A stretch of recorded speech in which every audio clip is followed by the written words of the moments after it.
Assalamu alaikum. Students, well, I hope you are fine. Midterm is over. And I have all the reasons to hope that you must have done well in your midterm. بہت آسان سی سوال تھے, کوئی مشکل تو تھا ہی نہیں اس میں کچھ. اور ویسے بھی آپ کا اس میں آپ چونکہ میتھس کام کے اسٹوڈنٹ ہیں, آپ کا you have a genuine interest in listening and in fact learning about things which are pertaining to communication. اور براڈکاسٹنگ تو ویسے ہی ایک is a very interesting area in mass communication. اور ایریاز مختلف ہیں, لیکن جو براڈکاسٹنگ کا ایریا ہے اس میں اس کی جو ڈفرینٹ پروڈکٹس ہیں they are very colorful and as you learn about them you enjoy. I remember my days جب ہم نے یہ سبجیکٹ, ہمارا بھی ایک سبجیکٹ تھا الیکٹرانک میڈیا کا, جب یہ آیا تھا تو انفیکٹ یہ بالکل تازہ ہوا کے جھونکے کی طرح تھا. تیسرے چوتھے سیمسٹر میں جب ہم تھے تو اس میں یہ آیا تھا. It looked very nice even in those days. اور اب تو اس کے کلر میں بہت اضافہ ہو گیا اس وقت سے لے کے اب تک. تو اس میں ایسی کئی دلچسپی کی چیزیں آ گئی ہیں کہ one feel like learning about those things. It's such an interesting thing. Mid term آپ کا اوور ہو گیا, لیکن اس کا ہرگز یہ مطلب نہیں کہ once your midterm is over you forget about the past studies and you only think about the courses, I mean the part of the course which is to be learned yet.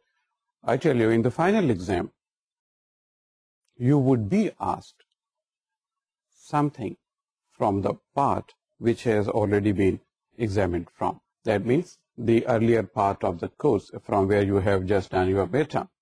Some of the part would be asked. I'm not going to tell you what part of it would be. That means you have to go through the whole course. It's a small course. It's only a few weeks time that we are going through this course. And terminology. We would in fact continue with the terminology in a new way.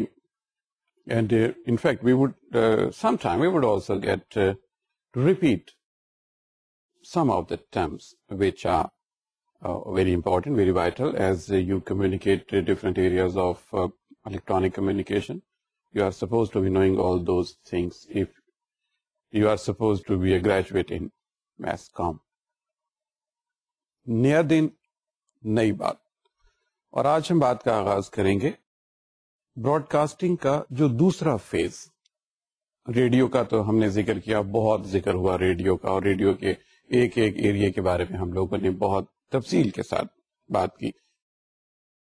Broad casting was not limit to the voice only.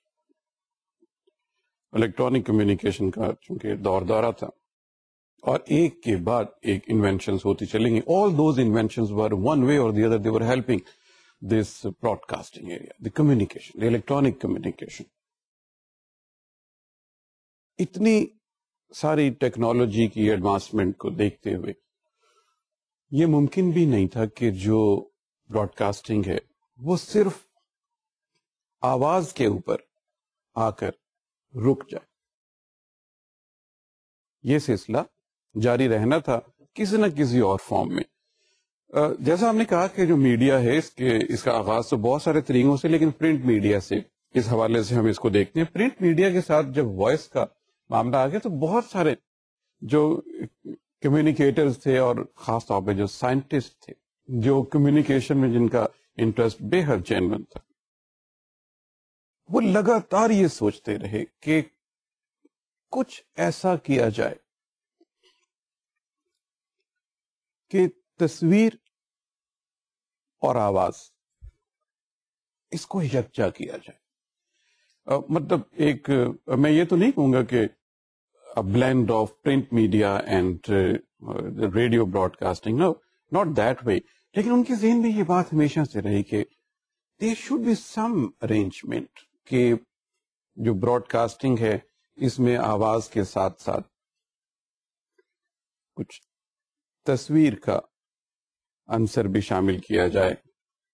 وہ جو غالب کی line ہے, تقریب کچھ تو بہر ملاقات چاہیے. تو اس تقریب کے لیے سائنسدانوں نے بہت سر توڑ کر کوشش کی. اچھا اسٹوڈینٹس، میں آپ کو بعض اوقات بعض اشعار کا ایک مصرع سناتا ہوں، دوسرا نہیں.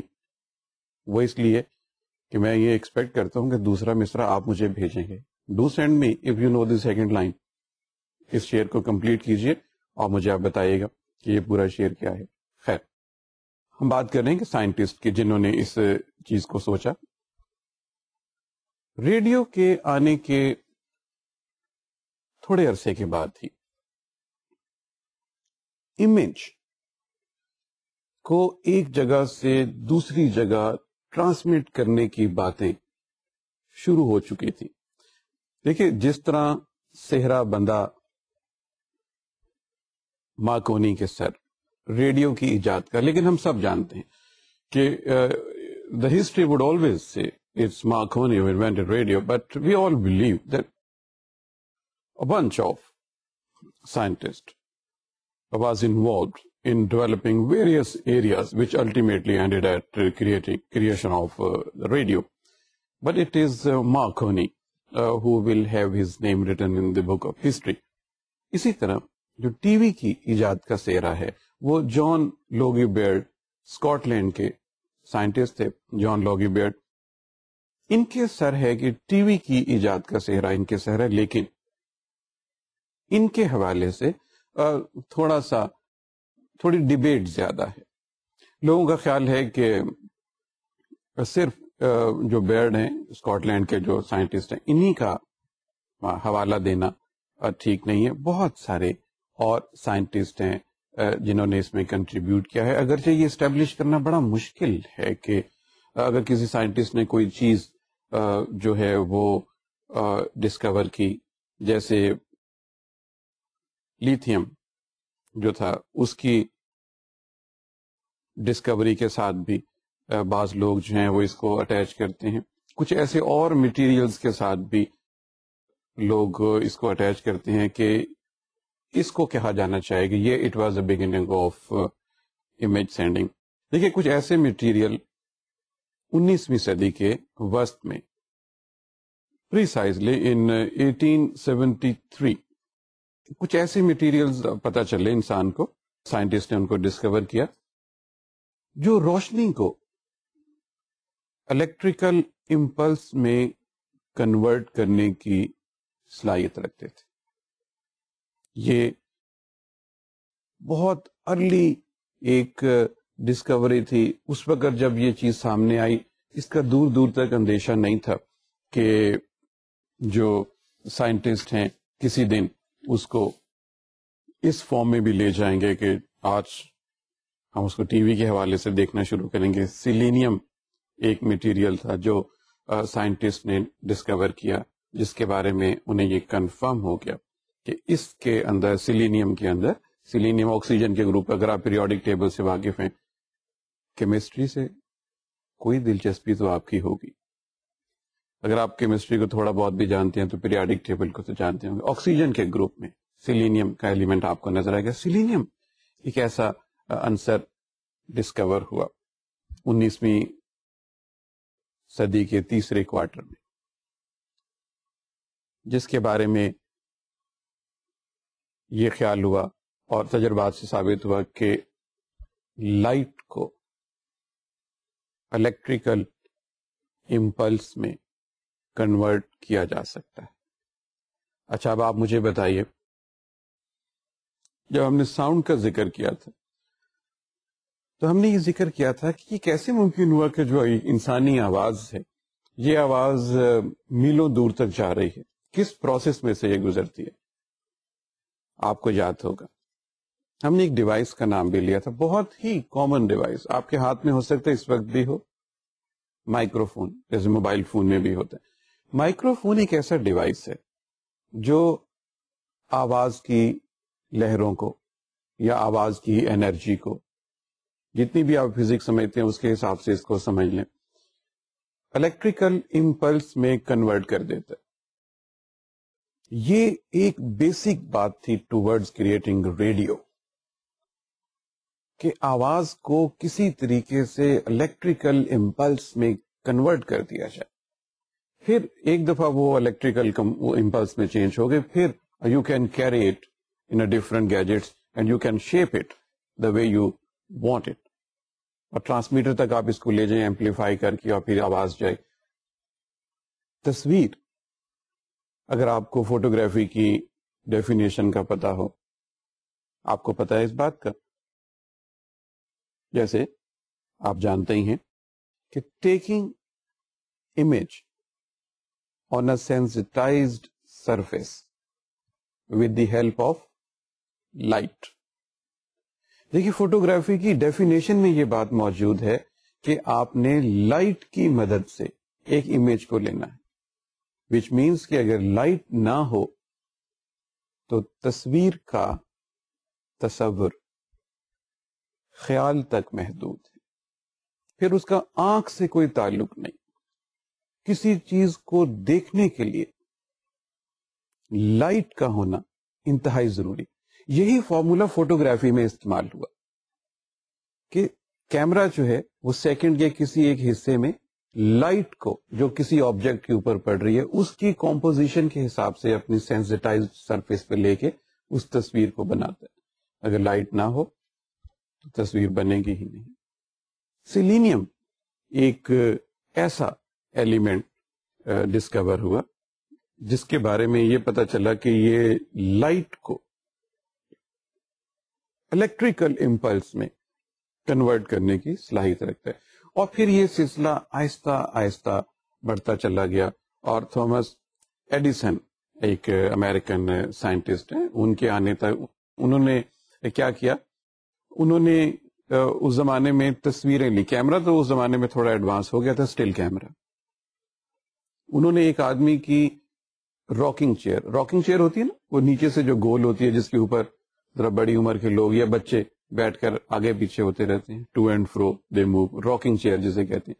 انہوں نے راکنگ چیئر پہ ایک صاحب کی تصویریں لیں بہت ساری, اور ان تصویروں کی پھر نمائش کی کہ ایک آدمی جب راکنگ چیئر پہ ہوتا ہے تو اس کی تصویر کس طرح بنتی ہے. وہ آگے ہوتا ہے, پھر یوں پھر یوں پھر یوں پھر یوں پھر یوں, اس طرح انہوں نے کی. بڑے پاپولر ہوئے وہ اس زمانے میں. ان کے ساتھ فریڈ آٹ ایک اور فوٹوگرافر تھے, انہوں نے بھی اس میں حصہ بٹایا. پھر اس زمانے میں تصویروں کی جو بڑی بڑی نمائشیں ہوئی جس میں موومنٹ کو کیچ کرنے کا, ایک صاحب نے ایک دوسرے صاحب کو چھینک لیتے ہوئے جو ایکشن بنا کمپلیٹ, اس کی تصویریں لی اور ان تصویروں کی نمائش کی کہ چھینک لیتے ہوئے پورا ایکشن جو ہے وہ کیا ہوتا ہے. کوئی 25-30 تصویروں میں یہاں سے شروع ہوئی اور یہ پورا پروسیس ان کی نمائش کی. اس طرح لوگوں نے آ کے دیکھا کہ صرف ایک سٹل تصویر نہیں, ایک موومنٹ کا ایکشن بھی کیپچر کیا جا سکتا ہے اور اس کو یہ شکل دی جا سکتی ہے. یہ بہت ہی ابتدائی دن تھے جب تصویر کو اس حوالے سے دیکھا جاتا تھا کہ اس کو اگر ساتھ ساتھ رکھا جائے تو کیا ایک سٹل تصویر کے علاوہ بھی کوئی امپریشن کریٹ ہوتا ہے, انسان کی نظر میں اس طرح کوئی ایلیوژن کریٹ ہو سکتا ہے کہ آپ نے سٹل تصویریں بچھا دی اور لگے کہ کچھ موومنٹ بھی ہے. مختلف سائنسدان تصویر اور آواز کے حوالے سے تجربات کرتے رہے, تجربات ہوتے رہے. خیال یہ ہے کہ 1904 میں جن کا ہم نے ذکر کیا, جان لاگی بیرڈ, انہوں نے ہی ایک کچھ اس قسم کا مکینیکل آپ سمجھ لیجیے ڈیوائس بنایا جس میں انہوں نے تصویروں کو تھوڑا سا موومنٹ کر کے لوگوں کو دکھائی. مگر چونکہ وہ اتنی مبہم اور اتنی ایبسرڈ سی تھی کہ لوگوں نے یقیناً یہی کہا ہوگا کہ یہ کہاں آپ مغز ماری کر رہے ہیں, تو یہ کیا بنا دیا آپ نے یار, لوگ تو تبصرہ بے لاگ کرتے. تبھی بھی ایسے انہوں نے کچھ سننے میں آیا, لیکن وہ ڈٹے رہے, وہ بھی اور بھی سائنٹسٹ. اور پھر چونکہ کمیونیکیشن جیسا ہم نے کہا ایڈوانس ہو گئی تھی, ریڈیو کا بھی تھوڑا سا زمانہ آ گیا تھا, تو جو سائنٹیفک ڈسکوریز ہوتی تھی ان کو ایکسچینج کرنے میں اور ایک دوسرے کے نالج سے ہیلپ لیتے ہوئے اس کی مدد بھی ہوئی. قصہ مختصر یہ کہ 1924 میں جو لاگی بیرڈ تھے, جان لاگی بیرڈ, انہوں نے اسکاٹ لینڈ میں لوگوں کو ایک باکس نما چیز دکھائی دوستوں کو کہ یہ دیکھیے کہ اب جو امیج ہیں وہ زیادہ ویزیبل ہیں اور اس میں ایک موومنٹ کا عنصر بھی ہے. خیر کچھ لوگوں نے انہیں انکریج کیا اور کچھ لوگوں نے انہیں, ابھی ہم آپ کو ایک تصویر دکھائیں گے تھوڑی دیر میں, آپ دیکھیے گا 1927 میں وہ ایک بہت, اگر میں پریسیشن میں بات کروں تو یہ سپٹمبر 7 کی بات ہے. آپ کو میں چاہوں گا کہ آپ اس تصویر کو آپ دیکھیے. 7 سپٹمبر 1927 کی بات ہے. ریکارڈ میں یہ تو بہت اچھا ہوا کہ ریکارڈ میں وہ محفوظ ہو گیا اور آج ہم اس قابل ہیں کہ ہم اس کا کچھ ذکر کر سکیں آپ کے ساتھ. لوگی بیرڈ نہیں, اب یہ دیکھیں یہ 1927 کی بات. انہوں نے اس کو فارمل طریقے سے مطلب زیادہ لوگوں کو بلا کے کہا کہ آپ میرے اس ایجاد کو دیکھیے, اور انہوں نے اس مشین پہ کوئی مکینیکل طریقے سے ایسی چیزوں کی موومنٹ کی کہ کوئی جو امیج تھے بہت سارے کسی چیز کے, ان کی موومنٹ نظر آئی تھوڑی سی. اس یادگار دن کو یا لمحے کو کم از کم تاریخ میں اس طرح سے رقم ہوا کہ یہ وہ ٹائم تھا جب آپ یوں سمجھیے کہ ٹیلی ویژن باقاعدہ طور پہ دنیا میں انٹروڈیوس ہو گیا. اگرچہ آج اگر آپ اس کو کبھی دیکھیں تو آپ کی تنقید بھی شاید ایسی ہے یہ کس طرح کی چیز, لیکن آپ اس کو اس زمانے کے حساب سے دیکھیے جب سٹل تصویر کے علاوہ آپ کو کوئی تصویر کی حرکت کا چانس ہی نہیں. ریڈیو 1927 میں تو اپنے جوبن کی طرف رواں دواں تھا, آواز کا جادو چھا رہا تھا. ایسے میں اس طرح کی ایک ہلکی سی تصویر کے آنے سے کہ ایک تصویر تھوڑی سی موو کرتی ہوئی بھی نظر آ سکتی ہے, ایک تہلکہ مچانے والی بات پوری دنیا میں. اسکاٹ لینڈ سے نکلی بات, جرمنی میں, سویڈن میں, اور پھر امریکہ میں بھی کچھ سائنٹسٹ جو ان کا یہ کلیم ہے کہ تقریباً اسی دور میں بھی انہوں نے بھی ایک اسی قسم کی ایک جو مشین ہے وہ بنا لی ہوئی تھی, اور جس کے اوپر آپ امیجز کی موومنٹ دکھا سکتے ہیں. آپ نے ایک لفظ پہ غور کیا ہوگا, مکینیکل. یہ جو ٹی وی کا ایک چھوٹا سا تاثر اس باکس میں انہوں نے بنایا, یہ مکینیکل تھا. مکینیکل کیا ہے, آپ تھوڑا بہت فزکس کی ٹرم سے اگر واقف ہوں, مکینیکل ایک ایسی مشین کو کہتی ہے جس کے اندر ایک پرزہ جب موو کرتا ہے تو وہ دوسرے پرزے کو موو کراتا ہے, وہ پھر اگلے پرزے کو موو کراتا ہے, پھر وہ اگلے پرزے کو. اس طرح پرزوں کو بہت ساروں کو جوڑ کر جب آپ ایک مشین بناتے ہیں تو آپ کہتے ہیں کہ یہ ایک مکینیکل کام ہے. جیسے گاڑی ہوتی, ایک پرزہ موو کرتا ہے دوسرا, اس لیے تو وہ کہتے ہیں کہ میکینک کی شاپ پہ چلیں, میکینیکل ورک شاپ پہ چلتے ہیں, وہ میکینک کی چیز ہوتی. یہ شروع میں جب ٹی وی کا اس طرح سے ہوا تو یہ میکینیکل تھا. وہ ایک چیز کو گھماتے تھے, اس سے پھر دوسری چیز گھومتی تھی, پھر اسے اگلی چیز گھومتی تھی. تو ان مختلف چیزوں کے گھومنے سے وہ ایک تاثر جو ہے وہ پیدا ہوتا تھا, ہلکی سی, الٹیمیٹلی ایک ہلکی سی موومنٹ کریٹ ہوتی تھی. لوگے بیٹھ کر دل تو بلیوں چلتا ہو کہ یہ میں نے کمال کر دیا ہے, لیکن جو دیکھنے والے تھے وہ بہت ابھی امپریس نہیں ہوتے تھے. لیکن یہ چیز لوگوں کے ذہن میں 1927 میں جب انہوں نے یہ والی تھوڑی ایڈوانس, تھوڑی ریفائن کر کے لوگوں کو دکھائی, تو لوگوں کو کچھ اندازہ ہوا کہ کچھ ایسا دور آنے والا ہے کہ آواز کے ساتھ تصویر بھی متحرک نظر آئے گی. مگر ابھی یقین کا عالم نہیں تھا.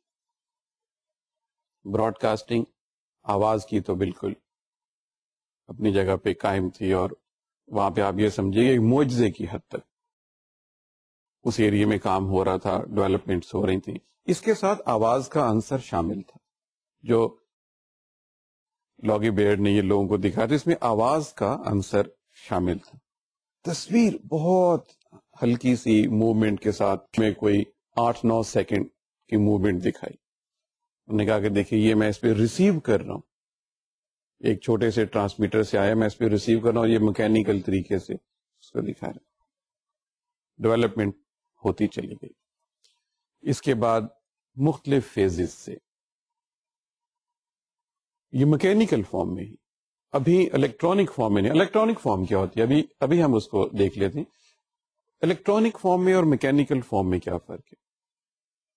الیکٹرانک ڈیوائس میں جو چھوٹے چھوٹے کمپوننٹ ہوتے ہیں وہ اسٹیٹک سالڈ اسٹیٹ فارم میں ہوتے ہیں.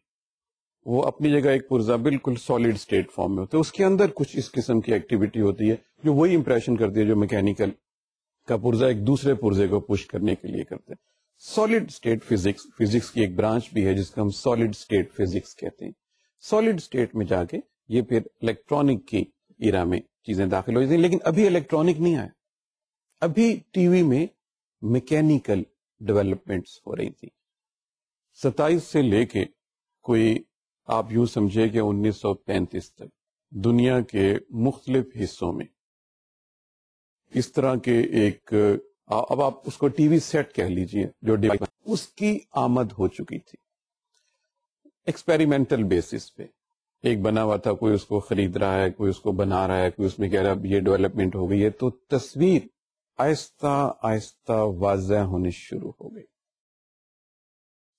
1938 تک بلیک اینڈ وائٹ امیج تقریباً اپنی آپ یوں سمجھیے کہ میچور ہو چکا تھا, اور آپ ایک بلیک اینڈ وائٹ فارم میں کسی امیج کو موومنٹ دے سکتے تھے, اس کو ٹرانسمٹ کر سکتے تھے. اس کی لائٹ کے حوالے سے اس کی وہ کیتھوڈ ٹیوب کے ساتھ آپ اس قابل ہو چکے تھے کہ جو لائٹ سے جو امیج بنتا ہے آپ اس کو ٹرانسمٹ کر لیں اور اس کو ریسیو کر لیں. کسی چیز کے اوپر آپ اس کو ریسیو کرنے کے بعد اس کو ایک چھوٹی سی اسکرین نما چیز جو ہے اس کے اوپر لا کر اس کی آپ ڈی کوڈ کر لیں, یا آپ اس کو دیکھ سکتے ہیں کہ یہ اسی فارم میں ہے جس فارم میں اٹ واز انٹینڈیڈ. اب کیا ہوا, جب یہ گروتھ ہو رہی تھی اس ٹی وی کی, تو یورپ میں سیکنڈ ورلڈ وار, جس کو اکثر میڈ وار کہا جاتا ہے.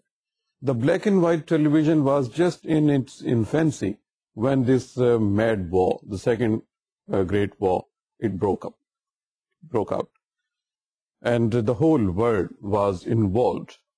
All type of people, the scientists, they were now paying more attention to developing different sorts of armaments rather than paying their attention to this type of inventions like television and different components of a TV set. The Second World War, in fact, stalled growth in the area of TV. Television growth jo tha, it came to almost halt in Europe. خیال یہ ہے کہ 1938 تک برطانیہ میں کوئی 1500-1600 کے قریب سیٹ تھے جس کے اوپر آپ یہ اس طرح کا ایک بلیک اینڈ وائٹ امیج جو ہے وہ دیکھ سکتے ہیں. لیکن جو ہی وار شروع ہوئی, جو ایکسپیریمنٹل آپ سمجھے براڈ کاسٹنگ ہاؤسز تھے, جو چھوٹے موٹے کسی نے کوئی ٹی وی اسٹیشن بنایا ہوا تھا جہاں سے وہ تھوڑے ٹرانسمٹ کرتے تھے اور کچھ فاصلے پہ آپ اس کے امیج کو لے کے دیکھ سکتے تھے. دیکھیے بہت امیر لوگ ہوں گے اس زمانے میں, 1500 لوگ پورے برطانیہ میں جن کے پاس وہ ٹی وی سیٹ تھا اور جس کے اوپر وہ بلیک اینڈ وائٹ بھدا سا امیج دیکھ کے and they would be amusing themselves کہ بھئی یہ بھی یہ ہو گیا ہے اس طرح کا. اس زمانے کے لحاظ سے تو بہت لیٹسٹ چیز تھی وہ. یہ سارا بند ہو گیا. ساری وہ جو کوئی چھوٹی موٹی خبر آتی تھی یا کوئی میوزک یا کوئی ڈانس کا پروگرام یا کوئی اس قسم کے آتے تھے, وہ سارا بند ہو گیا. وہ سارا یورپی جنگ میں دھکیل دیا گیا. ایک لڑائی ہو گئی, پوری دنیا کو اس میں انوالو کر لیا گیا, بے شمار انسان مرنا شروع ہو گئے. ایسے میں ٹی وی کی گروتھ کا تو کچھ رہا. امریکہ میں تھوڑا بہت یہ سلسلہ جاری رہا. آپ امریکہ میں ابھی چونکہ جنگ جو تھی وہ امیڈیٹلی اس کے اثرات جو ہیں سیکنڈ ورلڈ وار کے امریکہ تک نہیں پہنچے تھے, اور امریکہ جو ہے چونکہ اٹلانٹک کی دوسری سائڈ پہ ہے, اس کی لینڈ پہ کوئی لڑائی نہیں ہوتی, نہ ہی امریکہ بھی اس طرح سے انوالو ہوا تھا الائڈ فورسز کے ساتھ. امریکہ میں البتہ جو یہ کام تھا ڈیولپمنٹ کا, یہ تھوڑا بہت جاری رہا. 1938 سے 1940 تک امریکہ میں black and white T V کے اوپر اتنی ایڈوانسمنٹ ہوئی کہ امریکن گورنمنٹ نے یہ مناسب سمجھا کہ اس شعبے میں, تصویر کے شعبے میں, تصویر کو متحرک کرنے کے شعبے میں سائنسدانوں نے اتنا, مارکیٹ میں مختلف مینوفیکچررز نے اس چیز سے متعلق کچھ چیزیں پیٹنٹ بھی اب دستیاب ہیں, اور لوگ اپنے طور پہ یہ کھیل تماشا کر رہے ہیں کہ کوئی کسی نے چھوٹا سا ٹی وی اسٹیشن بنا لیا ہے اور کسی نے سیٹ لگا لیا, اور اس علاقے میں ایسی ایکٹیویٹی ہو رہی ہے کہ کچھ لوگ جو ہیں وہ ٹی وی کے اوپر کوئی چیز دکھاتے ہیں اور لوگ دیکھتے ہیں اور انجوائے کرتے ہیں. اس طرح کی چیزیں جو ہیں وہ مختلف اسٹیٹس میں انہوں نے آبزرو کرنی شروع کی. تو امریکن گورنمنٹ نے 1 جولائی 1941, اسٹوڈنٹس یہ ڈیٹ بڑی امپورٹنٹ کیونکہ یہ ایک بڑا بریک تھرو والا معاملہ ہے, اس لیے میں اس ڈیٹ کے اوپر زیادہ ایمفیسائز کر رہا ہوں. ویسے تو جو ہسٹری ہے, جو ڈیولپمنٹ ہوتی رہی مختلف سٹیجز پہ ٹی وی کے بارے میں, وہ ہوتی رہی, but this date is very important, like that date of 17 September of 1927. What a breakthrough it was in Scotland. اور 1 July 1941, again another breakthrough. American government نے ایک کمپنی کو لائسنس ایشو کیا کہ آپ اگر چاہیں تو کمرشل لیول پہ اپنی براڈ کاسٹ شروع کر سکتے. NBT, WNBT شروع میں ایک کمپنی اس طرح کی تھی, انہوں نے اس کو وہ لائسنس, بعد میں وہ کمپنی زیادہ اس نے گرو کر کے اور ناموں سے وہ جو ہے وہ مختلف برانڈ ناموں سے وہ پاپولر ہوئی. اس کمپنی کو انہوں نے لائسنس ایشو کیا کہ آپ نشریات کیجئے. اس سے لائسنس دینے سے اسٹوڈنٹس یہ ہوتا ہے کہ جو گورنمنٹ ہے اس کے پاس بھی یہ گنجائش نکل آتی ہے کہ وہ کسی بھی ایسے ادارے کو ریگولیٹ کر سکے. جب تک آپ گورنمنٹ اس کو لائسنس نہیں دیتی, اس وقت تک کوئی آدمی پرائیویٹلی اس طرح کی ایک چیز ایجاد کر کے اس سے کچھ بھی کر سکتا ہے. جب گورنمنٹ محسوس کرتی ہے کہ سوسائٹی میں اس کا اکرن سب خاصا زیادہ ہے, تو دے آلسو وانٹ کہ اس کو ریگولیٹ کیا جائے, تو لائسنس دینے سے کیا. اب سین کیا تھا, 7,000 ٹی وی سیٹ تھے بلیک اینڈ وائٹ, اور ٹی وی کی باقاعدہ نشریات کا آغاز ہوا. بہت ہی دلچسپ کہانی ٹی وی کی نشریات کے شروع ہونے کی. اب لوگوں کو کیسے پتا چلے کہ کل کیا پروگرام آنے ٹی وی پہ, اور جو براڈ کاسٹنگ ہاؤس تھا جس کا ہم نے بھی آپ کے سامنے نام لیا NBT, وہ بھی بہت کانشیس تھے کہ پہلے لوگوں کو بتائیں تو صحیح نا کہ بھئی کیا پروگرام آئیں گے. تو انہوں نے ان تمام ڈیلر سے رابطہ کیا جنہوں نے ٹی وی سیٹ بیچے تھے, اور ان سے پوچھا کہ کس کس بندے نے ٹی وی سیٹ خریدا. ڈیلرز کے پاس ریکارڈز, انہوں نے بتایا کہ ان لوگوں کا یہ ایڈریس ہمارے پاس ہے, وہ جو کیش میمو ہوتا ہے, یہ فلاں فلاں فلاں صاحب ہیں, یہ ان کا ایڈریس ہے, انہوں نے ہم سے black and white TV set خریدا. انہوں نے کہا ٹھیک. اس کمپنی نے کارڈ چھپوائے. اگر ہسٹری کی بک میں جس طرح سے لکھا ہوا, اگر میں بالکل اسی کو نیریٹ کروں تو 6 inch by 10 inch انہوں نے نا card چھپوائے. Now they printed on those cards the program for next day, and what they would be doing, this company, they would be sending mails of these cards to all the people who were in possession of black and white TV, and they were 7,000. In America, 1941. With the help of TV set dealers, they got the mailing addresses of all those people who were keeping a black and white TV set.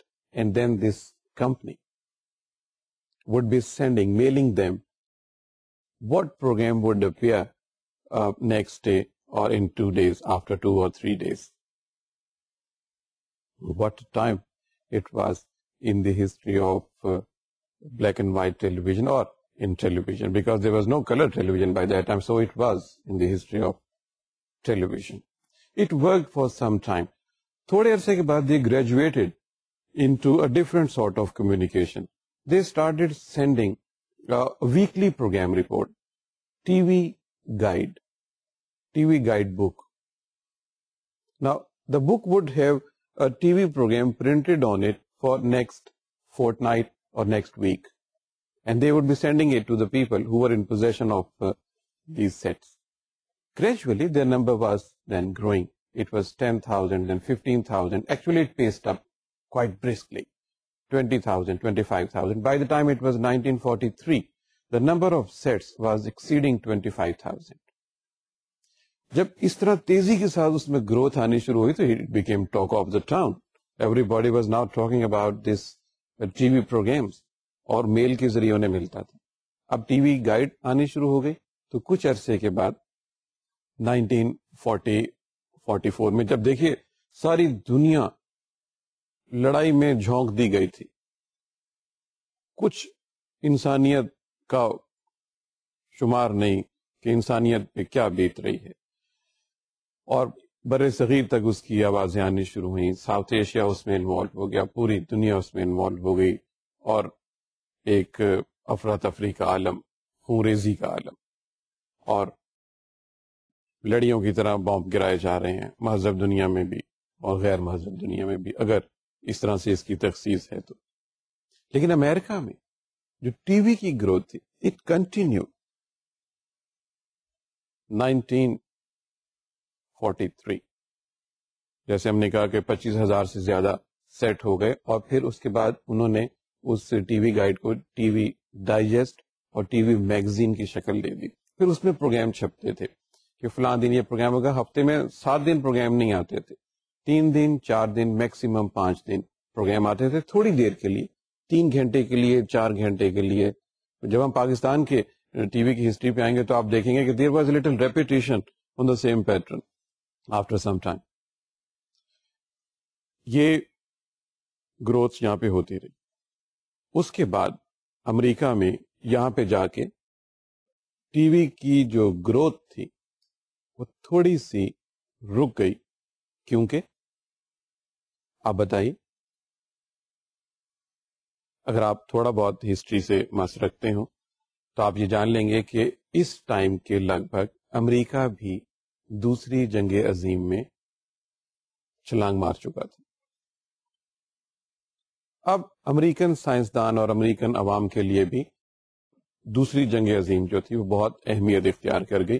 وہاں کے local T V اسٹیشنوں پہ وار songs آنے شروع ہو گئے, اور جو achievements تھیں الائیڈ فورسز کی اگینسٹ جرمن فورسز, اس کی تھوڑے بہت چھوٹے چھوٹے کلپس آنے شروع ہو گئے, اور اس طرح انہوں نے بھی ایک انٹرسٹ جنریٹ کی جیسے وار ٹائم انٹرسٹ ہوتی ہے, یہ وہاں پر ہونے شروع ہو گیا. اور امریکن پبلک کا ایک اوپینین بنایا گیا کہ امریکہ کے لیے بہت ضروری ہے کہ وہ اس وار میں اپنا رول پلے کرے. اور رول تو امریکہ نے پھر بہت بھرپور دوسری جنگ میں کیا. انفیکٹ آپ کو احساس ہے کہ جب امریکہ نے 2 ایٹم بم گرائے جاپان پہ, تو جا کے جو سیکنڈ ورلڈ وار تھی اٹ واز اف یو سے کنکلوڈیڈ اور it ended. It was only when the Americans dropped 2 atomic bombs, parts of Hiroshima and Nagasaki. The World War II, in fact, came to an end. And on the other front, in the European war, the German forces were defeated by the Russian forces and the rest of the forces. So it came to an end. But in the meantime, the broadcasting scene was very different.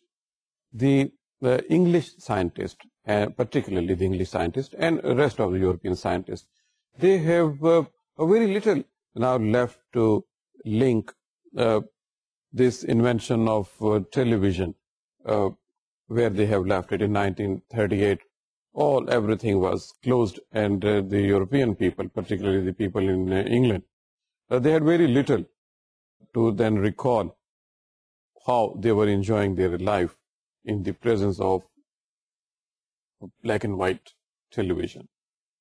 But since American carried on with this amazing invention, and with the advancement of means of communication, it was quite possible for the technology to come from America to Europe. And in fact, there was again a revival of television, of black and white TV broadcast. And people, after such a long and devastating war, were watching TV just to forget the recent past. In fact, students, TV greatly helped the war-ravaged European nations to consider war as a matter of past, and actually they were absorbed by this TV broadcast in the form of, it was more in the form of entertainment, and very quickly the whole network of different programs help people to forget about their wounds, their injuries, their setbacks, the lost dear and near ones. Well, we continue with our story of this TV broadcast. Well, in 1950, scientists were now thinking in a different way. Well, someone were thinking, how long this black and white? Because in the meantime, in the still photography, you were having colored pictures, and even in the theaters, you were having colored movies. And the talkies film was there, and the color was there in the form of a movie. It was only a matter of transmitting a colored image from one point to another, and you needed a device which should receive a color image and decode it to give it as an impression of a color television. That was not there. But the scientists continued to think about these things. The time between 1946 to 1952, 11 years. And again, these were the American scientists who were paying more attention to bring color in this small box, which was by that time known as a TV set. TV set کے بارے میں وہ بالکل ان کی بات، اب اس کو T V set ہی کہا جانے لگا، جس طرح آج کل کہا جاتا ہے. ارلی 50s میں اس کو ٹی وی سیٹ کے طور پر ہی سمجھا جاتا تھا، ٹی وی سیٹ کے طور پہ لے گا، لیکن نشریات بلیک اینڈ وائٹ تھی. 1953 میں ایکسپیریمنٹل کلر ٹی وی بنایا گیا اور کلر امیجز کو ٹرانسمٹ کیا گیا، ان کو ریسیو کیا گیا at a very very experimental level. But in 1954 امریکہ میں ہی باقاعدہ کلرڈ ٹی وی کی نشریات شروع ہو گئی. 1954 میں امریکہ میں colour TV set available تھے. وہ اس طرح کے سیٹ جو ہیں اب کہتے ہیں کہ صرف 2 سیٹ بچے ہوئے ہیں جو 1954 میں کلرڈ سیٹ جو تھے بنے تھے, باقی کے سارے جو ہیں وہ ضائع ہو چکے ہیں in very limited form. 4,000 in number شروع کی. جو first lot was available when the colored transmission was there in 1954. There were very few colored television sets available. Television sets تھوڑے بن گئے ہوئے تھے, colored transmission کا پرابلم تھا. So sets were already there. So when the colored transmission was allowed in 1954 in America, the colored sets were already available there. کچھ لوگوں کا یہ خیال ہے کہ جو ارلی 50s میں جو امریکن اور کورین وار جو ہوئی تھی, کورین وار میں جو ساؤتھ کوریا کے ساتھ امریکنز تھے اور نارتھ کوریا کے ساتھ ایک کانفلکٹ ہو گیا تھا, اور it was quite severe conflict after second world war, جس میں امریکنز انوالو ہوئے. اس انوالومنٹ کی تھوڑی سی جو گروتھ تھی اس پہ تھوڑا سا فرق پڑا, لیکن جو ہی اس کے بادل جو تھے وہ چھٹ گئے کورین وار کے, تو پھر سے ان چیزوں کا جو تھا کلر ٹیلی ویژن کی طرف پھر سے بات جو ہے وہ بڑھنی شروع ہو گئی. اب جب 1954 میں کلر ٹیلی ویژن آ گیا, اور ساتھ ہی اسٹوڈینٹس ریموٹ کنٹرول ٹیکنالوجی بھی آ گئی, جو ویو ٹیکنالوجی تھی, جس میں آپ ریموٹ کنٹرول سے کرتے تھے. تو امریکہ میں 50s کا جو لیٹر پارٹ تھا, the later part of 50s in America also saw not only the arrival of color transmission, color television, but also the remote control of TV sets. By the time it was 1959, most TV sets in America were equipped with this remote control gadget. Color T V کے ساتھ colour TV کی نشریات اب کوئی بہت مستقبل کی کہانی نہیں رہی تھی.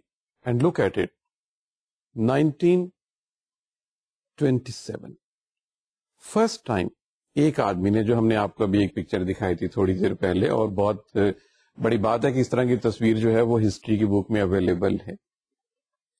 اس باکس میں ہلکے بلیک اینڈ وائٹ امیجز کی تھوڑی سی موومنٹ 1927, اور آپ دیکھیے 1960 تک کلر ٹیلی ویژن. آپ نے بلیک اینڈ وائٹ کا سفر کر لیا اور اس کے بعد آپ نے کلرڈ کا کر لیا. اس دوران اتنی بڑی وارز بھی ہوئی, سیکنڈ ورلڈ وار ہوئی, پھر امریکن کورین وار کا ٹائم بھی اسی میں گزرا, پھر ڈیولپمنٹ ہوتی رہی, and by the time it was 1959.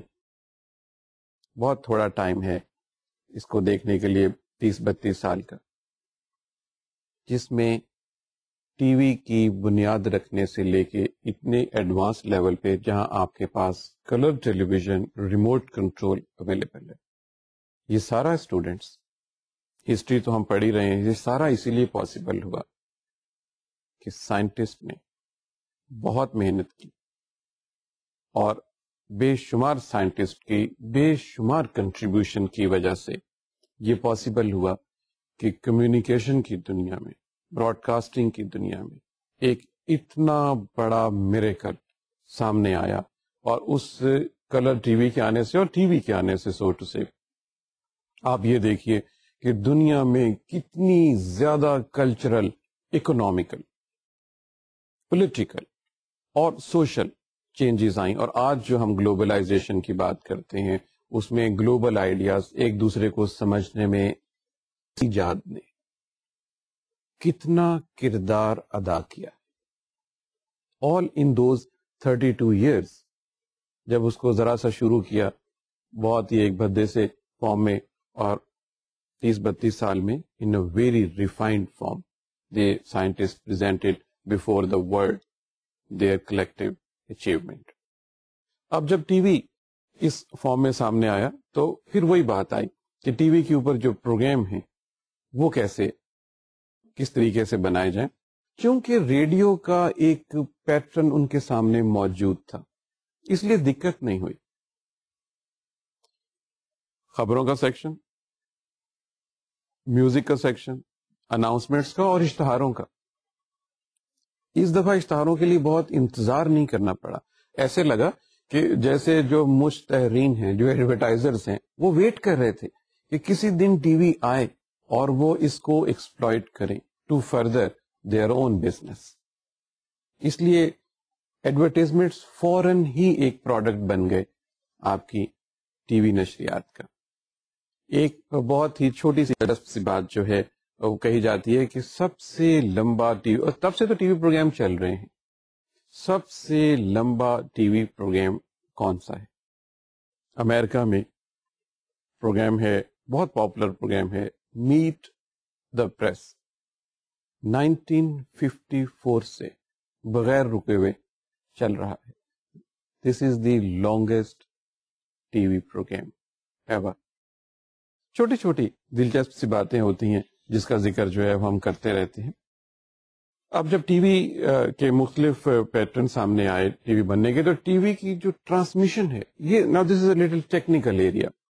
T V کی جو نشریات سامنے آئیں اس میں مختلف قسم کی ٹیکنالوجی کی انوالومنٹ تو تھی ہی, مختلف ریزولوشنز کے ساتھ وہ ٹرانسمیشن جو ہے وہ آئی. جیسے امریکہ میں ایک بہت آپ نے سنا بھی ہوگا NTSC کہتے ہیں, نیشنل ٹیلی ویژن اسٹینڈرڈ کمیٹی, شروع میں اس کا یہ تھا. یہ ایک اسٹینڈرڈ ہے, یہ ایک ریزولوشن کا اسٹینڈرڈ ہے. 1954 ہی میں اس کو انہوں نے انٹروڈیوس کرا دیا تھا.